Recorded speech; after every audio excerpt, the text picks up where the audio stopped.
I'm Greg Albo from the Center for Social Justice and Professor of Political Economy at York University.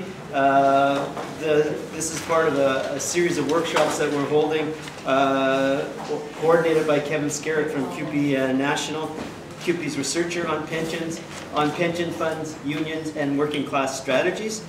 This is the second session that we're holding today on trade unions and progressive strategies, responsible investment, capital stewardship, and pension fund activism movements, which follows on the one we did last 2 weeks ago, which dealt with the general issues of financialization, the development of pensions in Canada, some of the biggest sovereign wealth funds in the world, and so on, and a range of issues dealing with pension fund capitalism.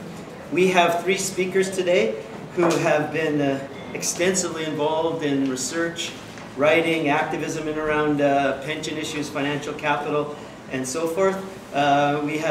We'll start with Suzanne Soderberg, who made it, so you can kick off, and from Queen's University in Political Studies. She has written a book that delves extensively into questions of pensions, titled Corporate Power and Ownership in Contemporary Capitalism. She also has a great book that was widely used internationally and much discussed in Canada called The Politics of the New Financial Architecture. And I believe you're doing a bunch of new research on financial capitalism, the housing crisis, and a whole bunch of other things related to the financial sector. She'll be followed by Jim Stanford, I won't say CW, from Unifor, of course, who is, I'm not sure, but head of research and all the other stuff at whatever. I'm not sure what the new title is. I never was the head of research. Okay. Just an economist. Economist, research economist. Okay. Well-paid union economist, pork chopper. Okay. And most of us know, of course, Jim's work on economic issues in Canada, and his very popular and well-known book, Paper Boom, which analyzed financialization in Canada. I also know his work because I teach often his book, Economics for Everyone, to my undergraduate class. It's a wonderful teaching resource for those. And then he will be followed by Catherine Coumans, who is with Mining Watch in Ottawa now. Yes. Yes, in Ottawa, and has been researching a lot on various issues related to socially responsible investments, human rights, and a whole range of campaigns that intersect with mining issues, and particularly Canadian mining capital and its international activities. I'm going to stop here because Kevin, who's been coordinating and leading the research, is going to make an intro and a transition to eventually Suzanne. Right.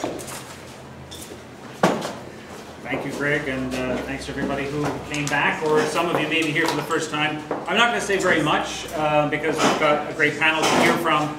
Just, I would like to say just a brief word or two, just about like this panel in particular as a group. I'll share and link this to some of the discussion from last time. One of the arguments I made, and one of the points I tried to make, is that those of us in the labor movement, especially those of us that work on pensions, and have, in many unions, tried to grapple with the struggle over the control of pensions, not just the control of pension benefits, but also the investment side of pensions, have been very challenged in this area. And I think a lot of us have found ourselves plunged into this very murky, conflict-oriented and contradictory world of really finance capitalism. In part in the thinking that, well, if we only had more control, if we had representation on the boards that oversee the setting of investment policies, maybe we could bring an alternative vision to that of Wall Street and Bay Street that seems to dominate the economy and our lives and the lives of workers. That was certainly a very positive inspiration. And I learned that when I first started working on pensions in CUPE. CUPE was one of the unions that was inspired by that vision. Many public sector unions, I know there's OPSU people and teachers and others in the room. I think some of our colleagues in those unions are inspired by the same vision. But I would just say briefly, I don't think that the real nuts and bolts world of investment has panned out in quite the way that we thought. And I would say, you know, with all respect, unfortunately, I kind of feel like our own engagement and the people that we name to represent trade unions on these boards are quite often more influenced by that process and by those structures than they are able to influence them. So I'm just going to stop with, as an introductory comment to that, that is the reason that we set up this second session, because what we have is a group of three kind of diverse speakers today, but each of whom, and this is my chance to sort of thank them in a way, each of whom have done some analysis and some writing on specifically the contradictions and challenges that are involved in trying to bring what we would call a progressive or a worker's perspective into this world of private finance. And I can thank Jim, sort of first and foremost, his book Paper Boom, and we put chapter 15 of that book on the recommended reading list. That was enormously important for me as I was grappling with these issues, because I think he makes a very powerful case about the limits of what can be done with pension funds. And I think that work still stands up, whatever we are, 13, 14 years after its publication.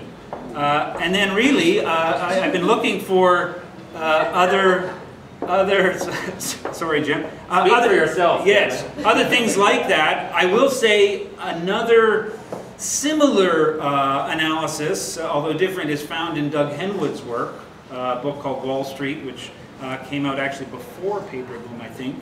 And Henwood is on our speaking list at the end of these sessions in December. And apart from that, the next really significant book that I found is in fact Suzanne Soderberg's, who deals with these issues, I think, in a very crisp and direct way, and I really valued her work. Those of you that saw chapter 5 of her book will have had a flavor, and so I'm really glad that she was able to come down from Kingston to be with us today on her own dime and her own time. Much appreciated. And then I'll just say, more recently I came to learn about an episode that Mining Watch Canada and Catherine herself, our speaker, in working on a really important campaign and struggle in solidarity with communities of Guatemalan indigenous peoples struggling against a Canadian gold company and a project for exploiting gold in their region. And that project, I'm not going to say anything more about it because this is what Catherine's here for, but that project got her into an episode and a contact with what we could call the socially responsible investment community or industry. And I think her story, which I only came to learn of in the past year, is incredibly powerful, really important. And that story, really, I think what all three of these folks are going to share with us, I think has really deep and important implications for those of us in the labor movement, or any of us who are concerned about sort of who's running our society and what our own relationships are with these structures and institutions, including pension funds in particular. So I'm just going to stop with that. That's kind of the setup for our discussion today.